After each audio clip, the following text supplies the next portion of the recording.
Alright, guys. So, I decided to forgo, like, watching the video that I just put out because I want to get into the pins. Excuse me. Sorry, I always do that on here.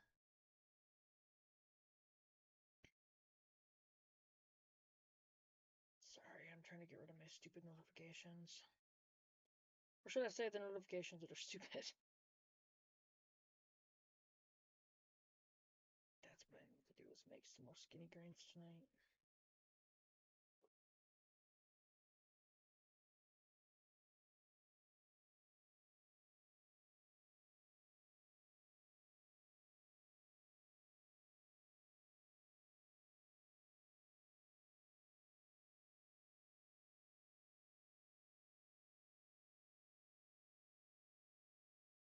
Deal with that later. Okay, sorry. We're actually going to get into the Amish one. The Amish ones. So,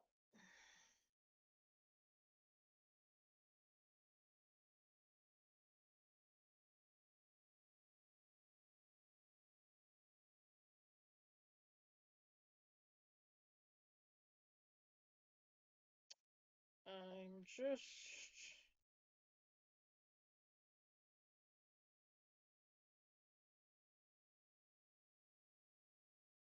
Let's see what the best one is to start with.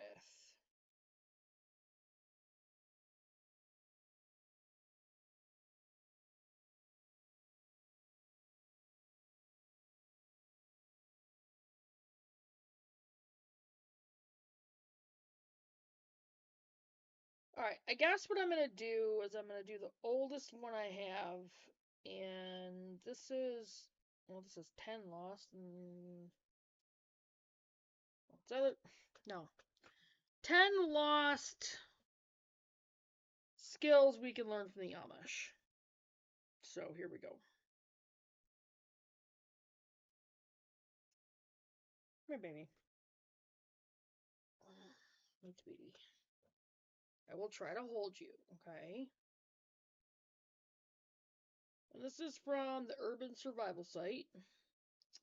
And the front of it said 10, and this is 13 lost skills we can learn from the Amish, so we'll see. Alright. The Amish, about 300,000 of them, quietly living among us throughout the United States. Okay, and my phone is being completely stupid. They do not live on the grid, not in a conventional manner of speaking at least. American Amish communities function from a power grid far superior to our antiquated electrical system, God's grid. We preppers can learn a whole lot from the Amish and their off-grid way of life, and should before it's too late. Before we delve into the individual survival secrets we can learn from the Amish, we need to discuss the foundation of their successful communities. If you merely enhance your skill set and mimic the Amish lifestyle during a crap hits the fan disaster, you are doing both yourself and your loved ones a vast disservice, one that could lead to an epic failure. The Amish live simply and in a manner that is wholly devoted to both their strict faith and to their families. Their deeply held beliefs guide their daily lives explicitly. The bond between family members is always present and absolute. Prepping families who are still embroiled in a typically overly scheduled life, both parents spending at least 40 hours a week outside of the home, then rushing to meetings, ball practices, music lessons, etc. Ow, dang it. And rarely ever gathering around the table to share a meal cannot realistically develop the deep bonds and total devotion to family. Honey, I don't think I'm going to be able to hold you. Necessary to survive a long-term disaster. Amish children are not rapidly ushered out the door to go to a babysitter or government school. They spend their time helping on the homestead and are assigned farm and household chores from a very young age. See, I think there's nothing wrong with that. Toddlers toting and helping stack firewood is a common sight in the Amish community in my rural county. Hi, baby. Amish children are educated at home or in a community school with a curriculum based on practical skills and faith. Yeah.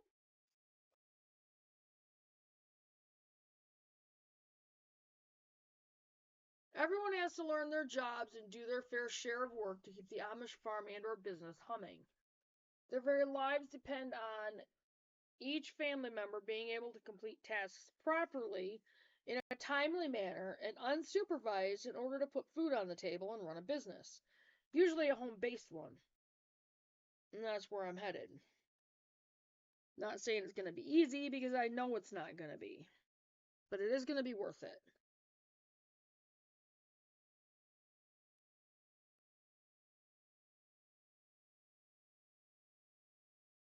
So the family can earn the money they need to expand their operations. The extended family often lives together on a single Amish farm or in separate homes on adjoining properties.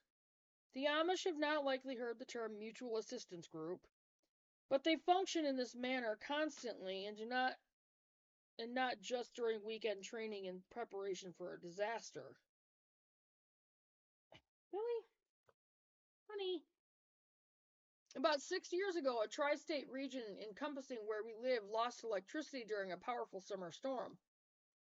We were also experiencing a heat wave, 103 degrees, in the shade kind of heat wave at the time. Our Amish community members went on with life as normal, completely undeterred by the outage. After several days, word eventually spread into the Amish community about the power outage caused by the storm. They got into their buggies and drove their horses into the sole grocery store in the county to buy up all of the perishables, which would soon go to waste when the store's generators ran out of fuel. Their ice houses were stocked with bargain meat and other perishable food items for the rest of the year. The storm did so much damage to the store's electrical system that it reopened only briefly before shutting its doors for good. What are you doing? What are you doing? Move. Boots.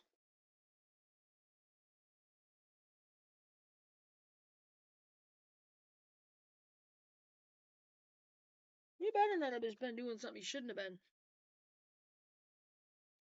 We became a food desert for 4 years until a far smaller supermarket was finally built. The Amish are a plain people, completely devoid of vanity and materialism. They're so very much like our ancestors who settled this great land. Their clothing is simple, functional, and durable. Their bodies are healthy and strong. And they are not afraid of hard work and find doing it quite fulfilling. Amish homes are uncluttered. Rarely will you find a closet inside an Amish home, as they do not believe in stockpiling excessive amounts of anything but foods and tools. The children have homemade toys and books to read, but not excessive amounts of junk that rarely gets played with or is made of cheap foreign plastic that breaks quickly. Going inside an Amish home generally has a calming effect. It is neat, it exudes warmth, and it smells delicious thanks to whatever homemade goodness is baking in the 1800 style oven. The family gathers together and actually talks without the distraction of tech gadgets and television. They may be separated from the rest of society, but they are not isolated from one another. The Amish truly know one another and spend time together both in play and in work, not interacting via text messaging or Facebook. Why is adopting an Amish mindset so important from a survival perspective? Imagine for just a moment that you have worked in an office sitting behind a desk, punching away at a keyboard your entire adult life. At the end of the day, you get into a comfortable car, turn on the air conditioning, and listen to the radio, and you don't have to spend a single moment being bored. A short time later, you arrive at your air... Alright, honey, I love you. Get down. At your air-conditioned home, pull something to eat out of the refrigerator, pop it in the microwave, and sit down in an easy chair to watch TV and play with your phone until bedtime. Oh, microwave is a very bad way to eat because it destroys all the nutrients in the food. I'll have to look up videos on that and do videos on that. Suddenly, all hell breaks loose. The world that you and your family have always known disappears in an instant. The lights go out. The air conditioning goes out. No more television or texting. Food begins to spoil in the refrigerator. There's no way to cook food indoors, keeping the smell of the tasty food from wafting to the noses of those who will soon be starving. The grids have gone down.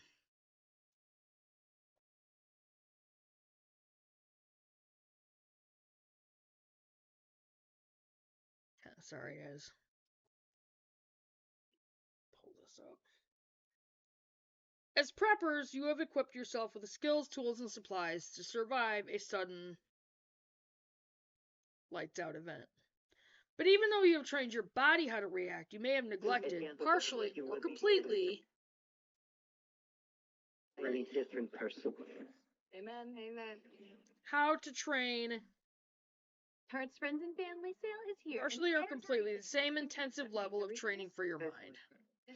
Sorry, stupid commercial. Spending a weekend living off the grid and honing the survival skills of the entire family is one thing, but primitive living for 48 hours does not give you a good enough look at how your family will hold up both physically and mentally and remain focused for a long-term disaster.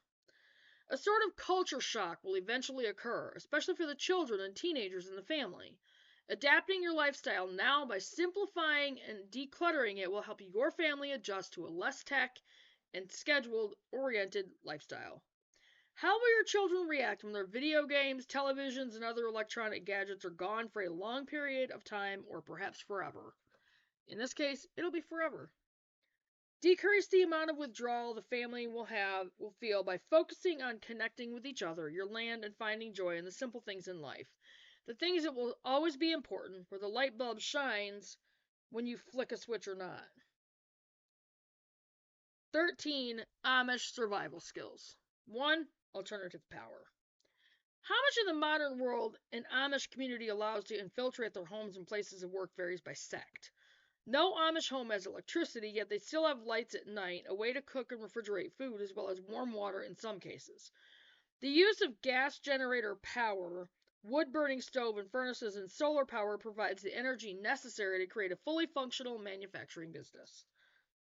Hydropower is also used, depending on the home or business's proximity to a running creek or river. Instead of merely stockpiling fuel for your generator or buying a solar generator, work towards taking your home entirely off-grid in steps and stages that fit your budget. 2. Fence building and mending. Strong fences will not only keep your valuable livestock safe and secure, they will help keep the marauding hordes out. I love tactical fencing, but we live in a rural area more than a half a mile from a county road, so prying eyes are not an issue here. But you do not have to create a tactical-looking fence around your home. In fact, doing so would attract a lot of unwanted attention. The Amish build wood fences using simple tools and also string barbed wire, which is quite a chore in itself, to create pastures and to separate areas of their farms. Learn how to make and repair your own fencing and keep the supplies on hand to make necessary repairs for the long term. 3. Livestock illness. Learn how to not only detect, but also treat livestock illnesses and injuries yourself. Growing your own apothecary to treat both animals and the family should be at the top of your survival priorities list. I've talked about this before. 4. Farm equipment, quote unquote. Horses are deemed farm equipment by the Amish and are essential to their daily life as water. The power grid will fail.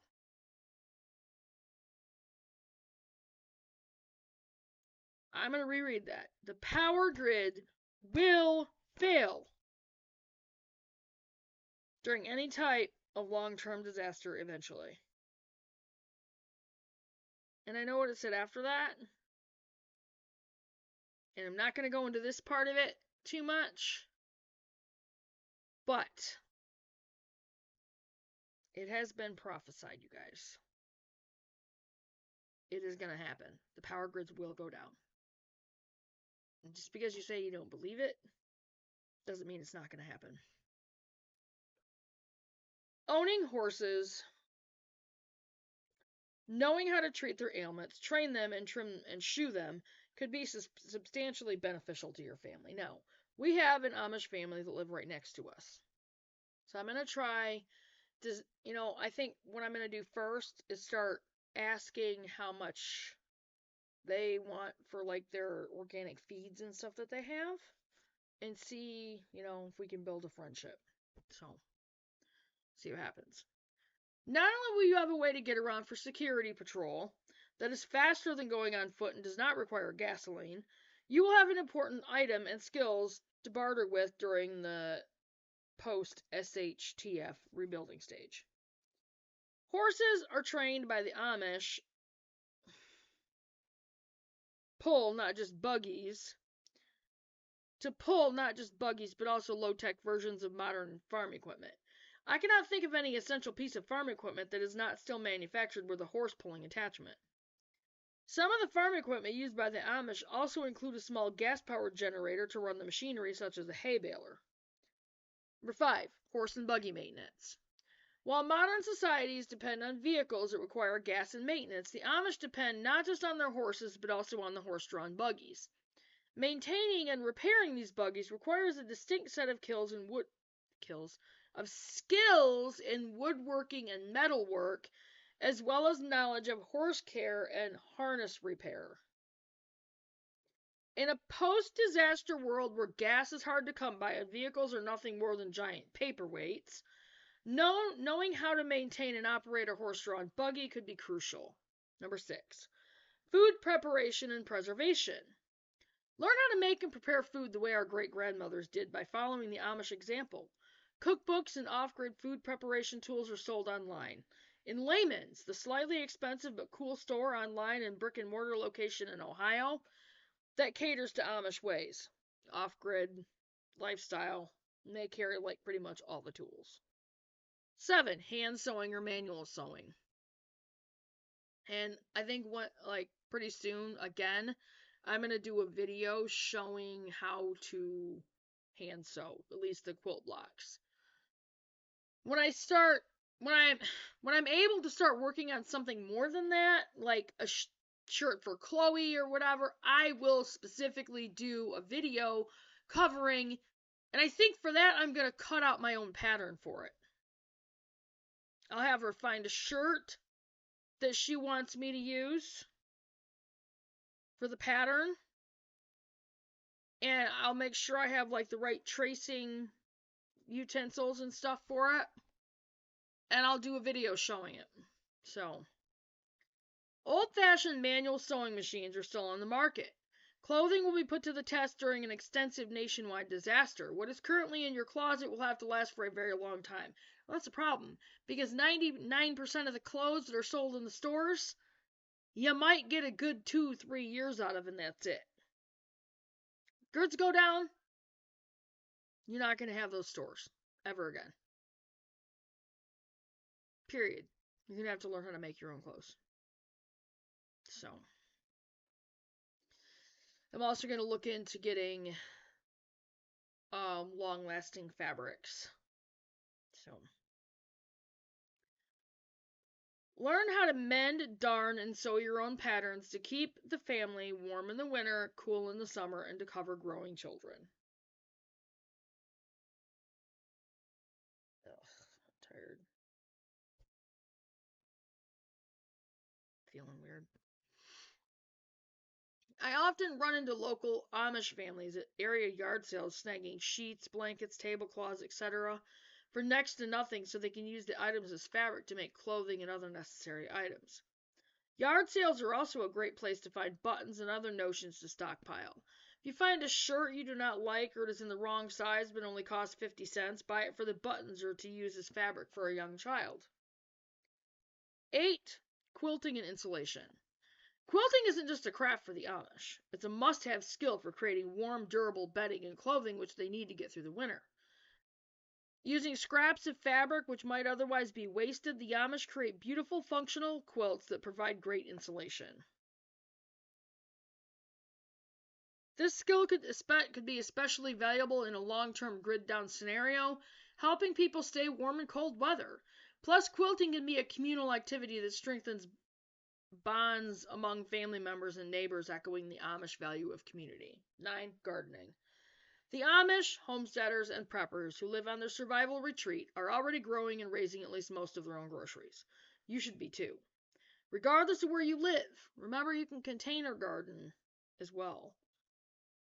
Amish make the most of every inch of their property, both inside and out, to start seeds and cultivate crops.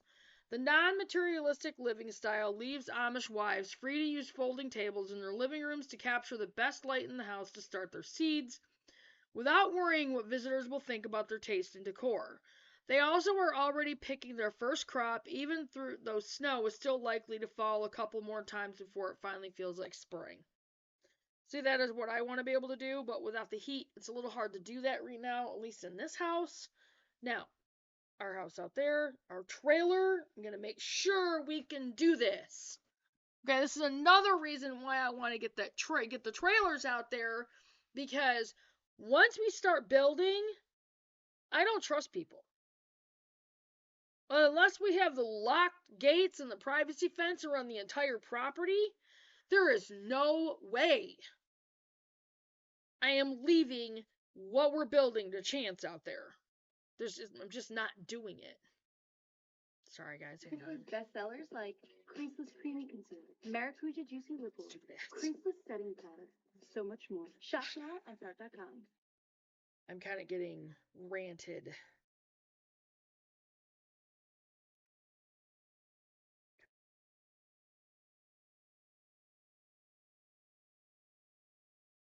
Use the Amish layering techniques of piling dried manure covered by straw to protect cold weather hardy crops like onions, carrots, potatoes, cauliflower, and broccoli so your growing season can begin in February too. And I will start doing this, and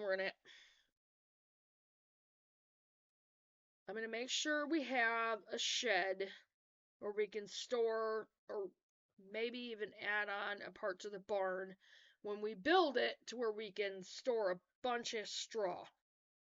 I mean, we're gonna have hay for the goats anyway, but we can cut that. We can use that from like dried grasses and stuff. Anyway, I'd have to be careful out here though because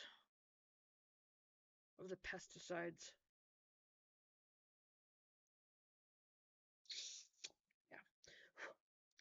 Using natural pesticides is a far better idea than pouring chemicals all over the food you feed your family. We've already established this.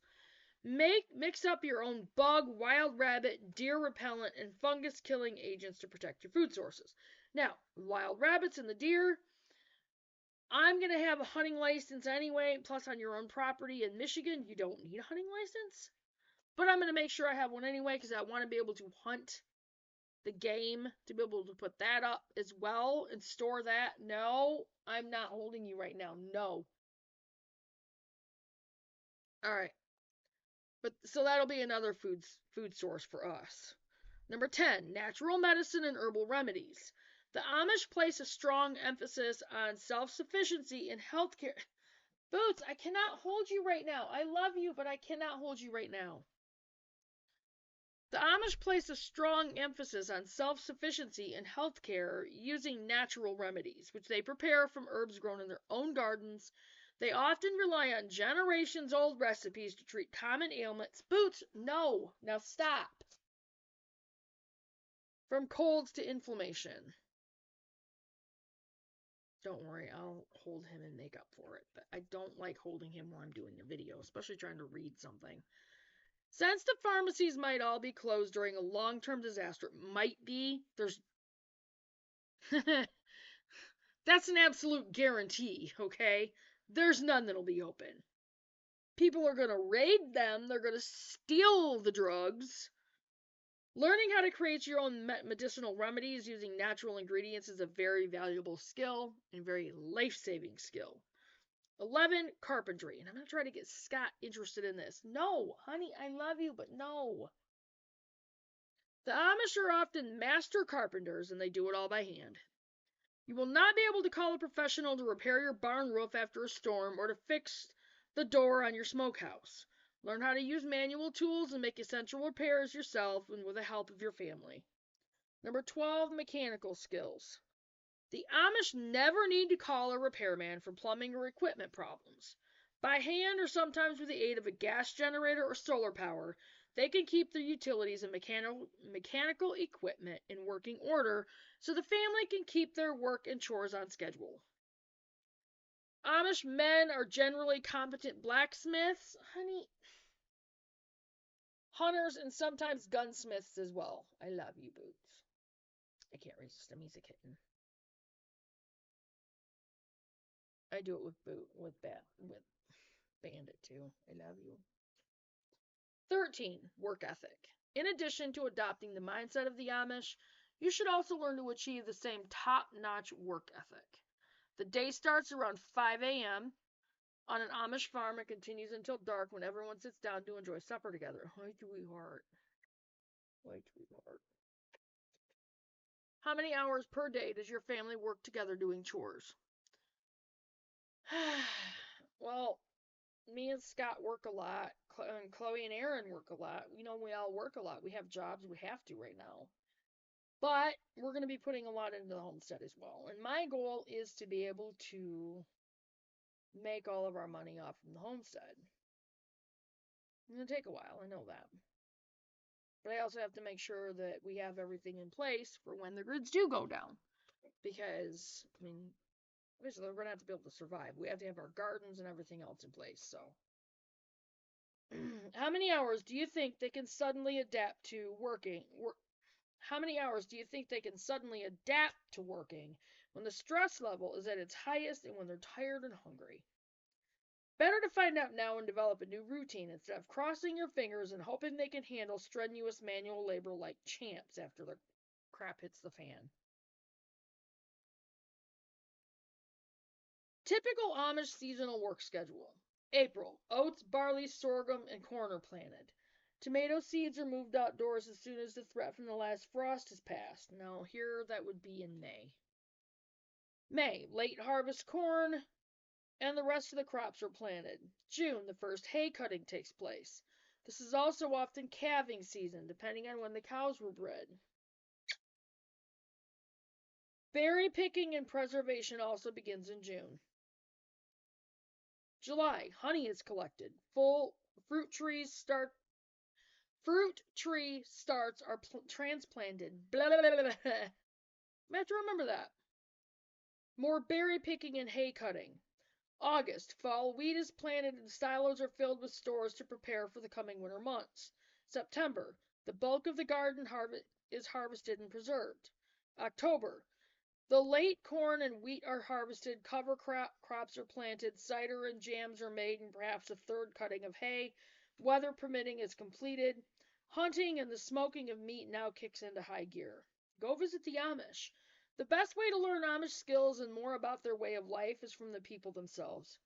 Nearly every state has an Amish community of some type. In Pennsylvania and Ohio, massive communities exist, which visit Off Grid with Doug and Stacy, because some of the Amish in Pennsylvania are having a really hard time.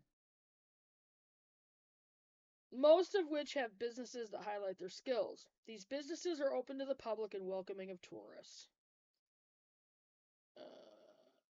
Alright, I'm not going to go through that.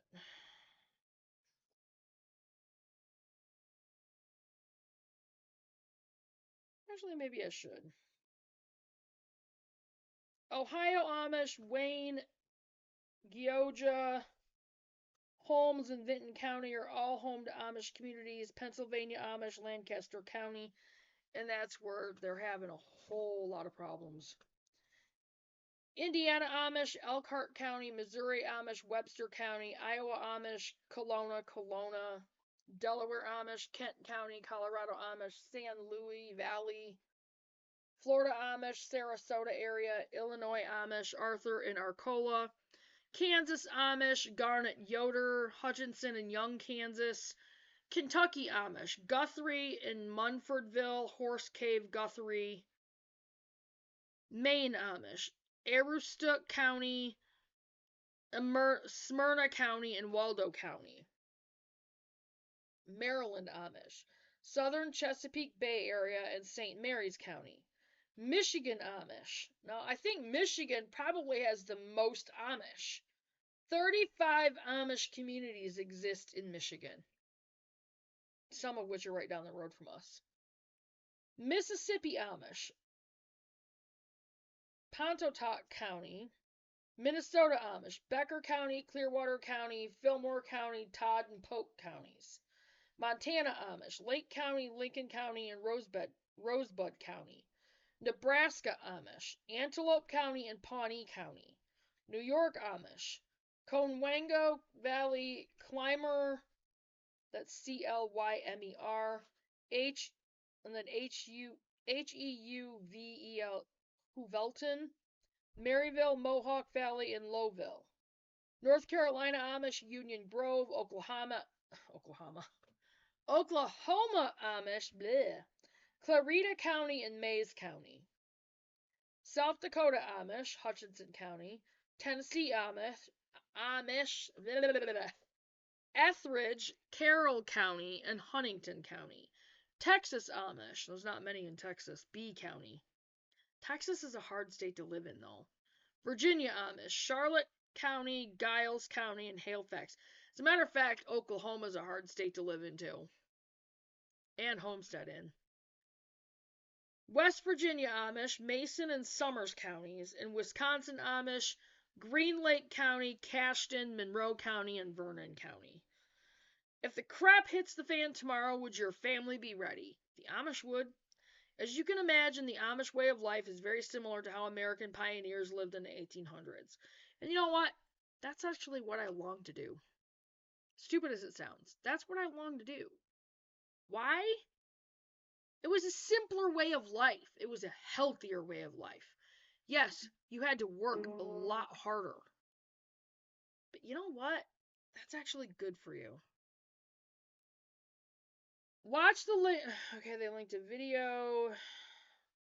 Alright, what is the video?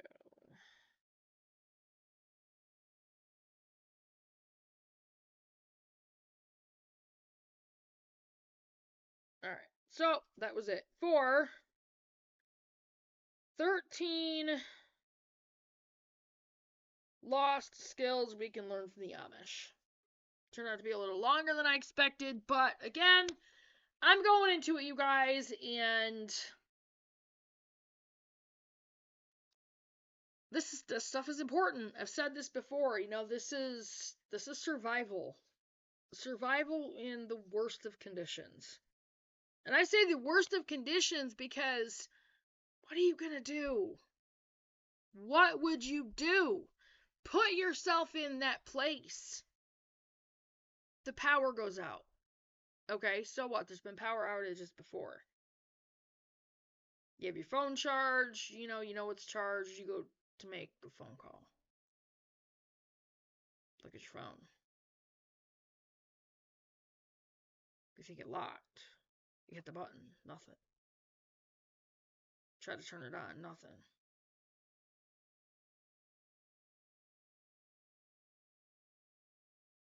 You hear a commotion. You look around, everybody else is doing the same thing. Everyone's phones are down. Vehicles have stopped. Accidents, regardless of, wherever you are. If you don't know, go out and try to start your vehicle. If you're in town, everybody's running around checking their phones, panicking, their phones aren't working. They go jump in their vehicles to try to go somewhere. None of their vehicles are starting. Now everybody's really starting to panic. What are you going to do?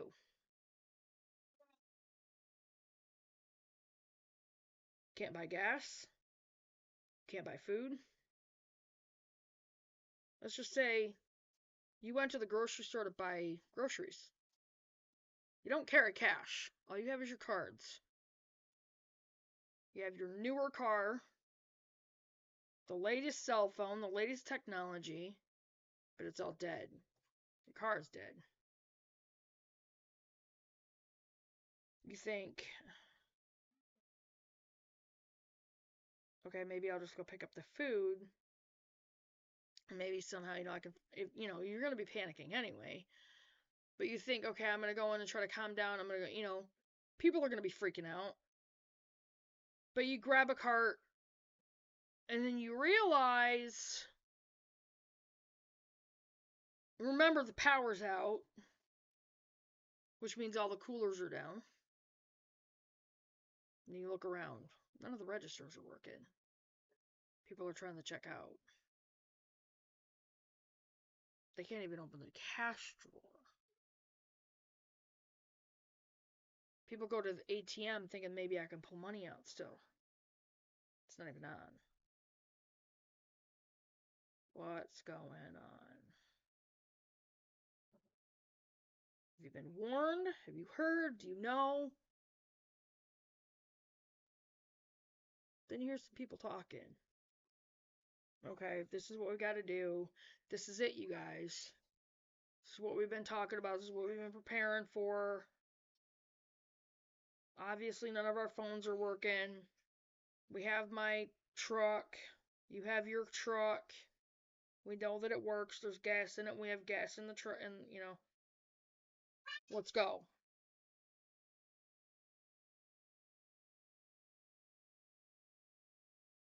And you quickly go over there and ask them, I heard you guys talking.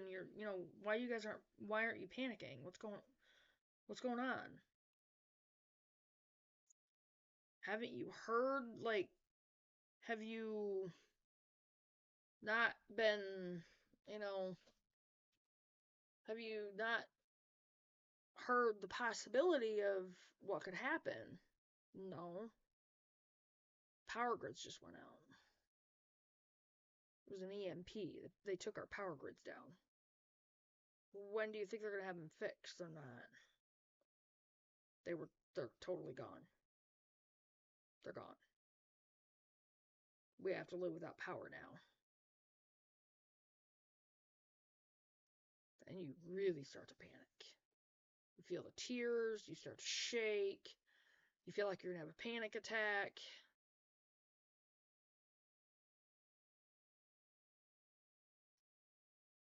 Can you give me a ride? Maybe they speak up. Where do you live? We could probably take you home, or you can come home with us. Well, I have family, I have kids. Let's go get them. Go get them and go where? We have a homestead. We're prepared. We grow and raise our own food. We have food stored. We have, and it's all healthy food. We have water without electricity. We live off the grid. We have, What will you do in that instance? Where will you be? How will you handle it? Will you be at work? If you're at work, what are you going to do? Me, if I'm at work and I know the power grids have gone down, I'm just going to be like, okay, guys, this is what happened. Everybody's going to be freaking out, looking at their phones. I'm like, look, phone's dead. Yeah. Was it charged? Yeah. Go out and try to start your car. What? Do it.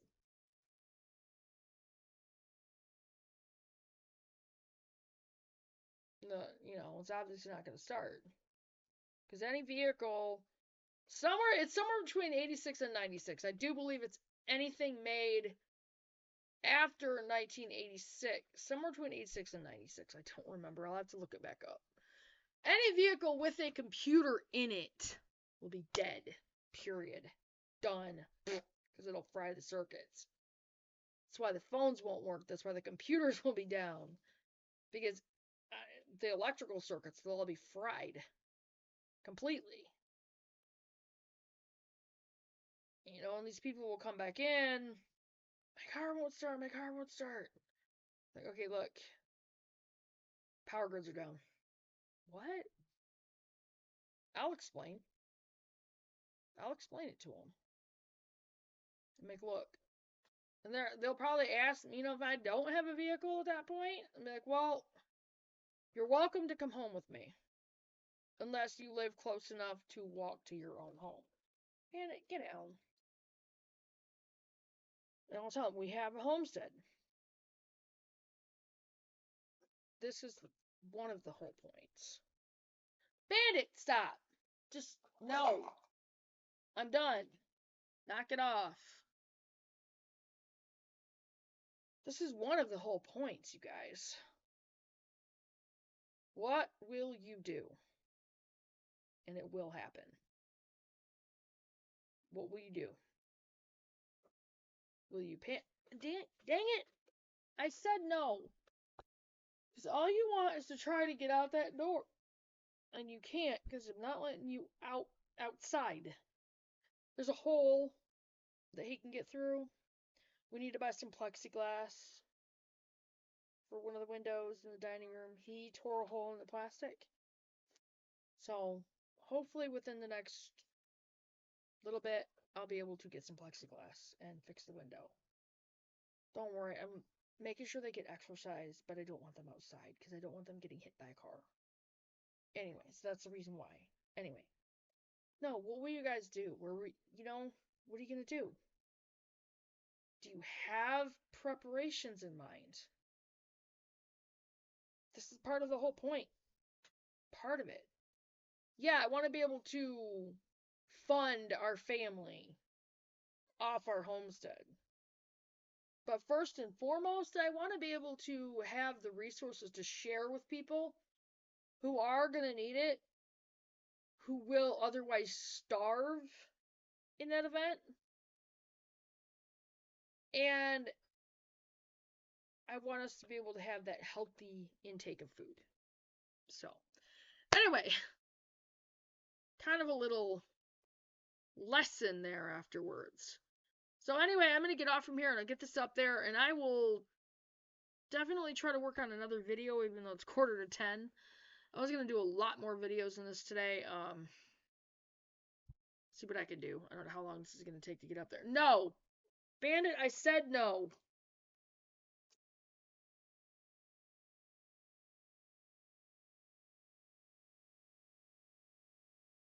Anyway. But I don't know how long this is going to get. I don't know how long this is going to take to upload. Tripping over my own words tonight. But I'm going to go out and get this up there and see if I can do another one tonight.